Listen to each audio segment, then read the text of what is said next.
In the dense heart of the forest, the usually fearless tiger had wandered too close to a hidden hive of wild bees. Startled by his powerful roar and heavy steps, millions of bees swarmed around him, stinging relentlessly. The mighty predator, known for his strength and command over the jungle, became helpless, thrashing and rolling in the dirt in an attempt to rid himself of the painful attackers. His golden fur was matted with welts, and his once proud eyes showed panic as the stings weakened him. The noise of his cries echoed across the trees, reaching a nearby rescue patrol team that had been monitoring the wildlife in the area. Trained to handle emergencies, the team quickly realized the severity of the situation. Every second mattered, for the venom of so many stings could push even a tiger to the brink of collapse. The rescuers moved swiftly, approaching with protective gear and smoke torches to drive the bees away. One group focused on dispersing the swarm while others prepared a tranquilizer to calm the distressed tiger and prevent him from injuring himself further. Slowly, the buzzing cloud thinned, and the exhausted animal collapsed into the safety net laid out by the team. With great care, they treated his wounds, applying soothing balms and removing venom-filled stingers from his striped body. Hours later, the tiger opened his eyes again, weak but alive. The forest had gone quiet, almost as if holding its breath in respect for the bravery shown that day, not just by the tiger, but by the humans who risked everything to save him. The rescue was not just an act of compassion but a reminder that even the strongest creatures sometimes need protection. The forest lay cloaked in silence after the dramatic rescue. The team's torches flickered weakly as the last of the angry bees dispersed into the night. In the clearing, the majestic tiger, once a fierce ruler of his territory, lay subdued, his striped coat damp from the dew-soaked grass and his shallow breaths echoing the struggle he had endured. For the rescuers, the mission was not yet complete. Saving him from the bees was only the beginning. The real challenge lay ahead, nursing him back to health. The team carefully transferred the unconscious tiger onto a stretcher reinforced with bamboo poles. 4 men balanced the weight, their faces glistening with sweat despite the cool forest air. The animal's immense body, heavy even in weakness, was a reminder of his raw power and fragility all at once. With every step along the rugged forest path, the rescuers exchanged looks of determination. They had faced many dangerous rescues before: snakes entangled in fishing nets, elephants trapped in muddy pits, leopards injured by poachers, snares, but this was different. Never had they seen a tiger attacked by such a relentless swarm. By dawn, the team arrived at their mobile rescue base, a makeshift shelter on the forest's edge, equipped with medical supplies and temporary enclosures for injured animals. The tiger was gently lowered onto a bed of straw inside a secure cage, the door locked but his space comfortable enough to allow him to recover in peace. Veterinarian Drive, Anaya, the youngest but most skilled member of the team, immediately took charge. She knelt beside the cage, her hands steady despite the exhaustion in her eyes. "We have to act fast," she whispered, more to herself than to anyone else. "Multiple stings like this can cause organ damage. We need fluids, antihistamines, and rest." Her colleagues assisted as she prepared injections and saline drips. One man held a torch steady, another documented the tiger's condition, while 2 others helped Anaya thread a tube carefully into his vein. For hours, the team worked tirelessly, cleaning wounds, applying herbal ointments, and removing stingers hidden in the thick fur. The tiger remained sedated, but occasionally his massive body twitched, as though the memory of the bees still haunted him in his dreams. Days passed. The team worked in shifts to monitor his progress. Each morning, when the mist lifted and sunlight pierced through the canopy, the tiger's condition seemed to improve. His breathing grew steadier, his coat regained some of its sheen, and the swelling around his face and paws began to subside.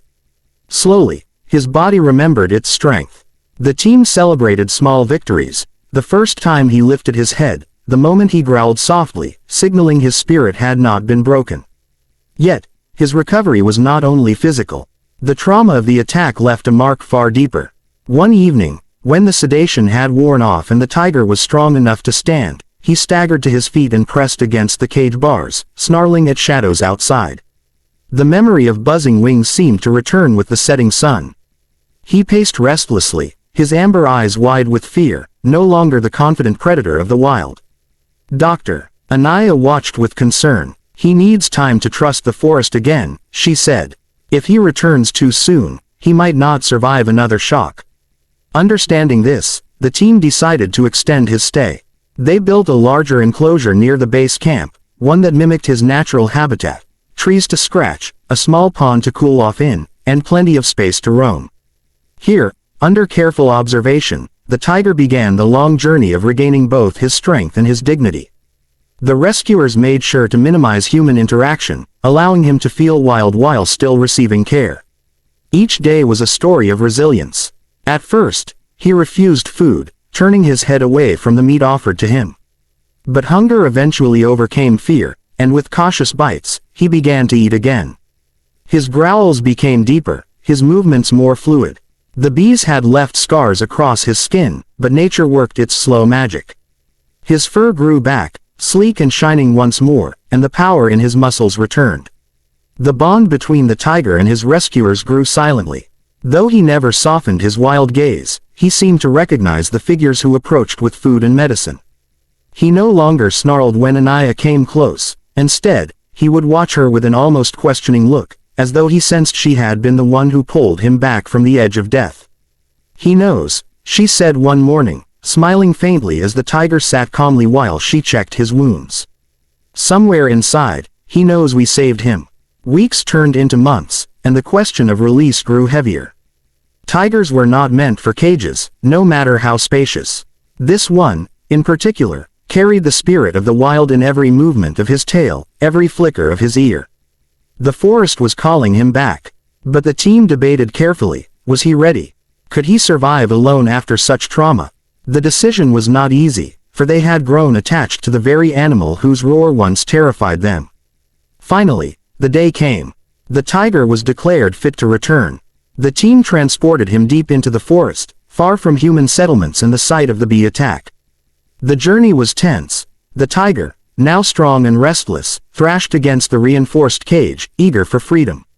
When they arrived at the designated release point, the forest greeted them with an orchestra of sounds, the chirping of cicadas, the distant call of a hornbill, the rustling of leaves in the wind. With hearts pounding, the team unlocked the cage. For a moment, nothing happened. The tiger crouched low, eyes blazing, muscles coiled. Then, with a sudden burst, he leapt forward into the wilderness. His massive paws struck the earth with authority, his striped body disappearing into the undergrowth as though the cage had been nothing but a forgotten nightmare. The rescuers stood in silence, watching until he vanished completely. No cheers, no applause, only quiet awe. They had given him a second chance, and now the forest would decide his fate. Days later, motion sensor cameras installed in the area captured the tiger once again. This time, he was no longer weak or fearful. He was seen prowling gracefully under the moonlight, his eyes sharp, his movements commanding. The scars on his body were still visible, but they only added to the story of survival etched into his being. He was no longer the victim of bees, but a living testament to resilience. For the rescue team, the experience left a deep impression. They had risked their lives not just to save a tiger, but to preserve the delicate balance of the forest. Each life saved was more than an animal. It was a heartbeat of the ecosystem, a reminder that humans and wildlife shared the same fragile earth. Dr. Anaya often thought back to that first night, when the tiger lay unconscious in the clearing. She remembered the fear in his eyes, the swarm of bees, the chaos. And then she remembered the sight of him running free again, stripes blending into the forest, as wild as he was meant to be. It was in those moments that she understood why their work mattered so deeply. The tiger's rescue became a legend told among the villagers nearby. They spoke of the beast who had been brought down by bees yet rose again through human compassion. Children listened wide-eyed, learning that even the strongest can fall and that kindness can heal wounds no strength alone can endure. And somewhere in the vast wilderness, the tiger roamed again, strong, scarred, and free. The forest, once filled with his cries of pain, now echoed once more with the steady rhythm of his powerful stride. The rescue team had returned to their base, ready for the next call, but their hearts carried the memory of the tiger forever. Because in saving him, they had not only preserved a life but had also written a story of courage, trust, and the fragile beauty of coexistence.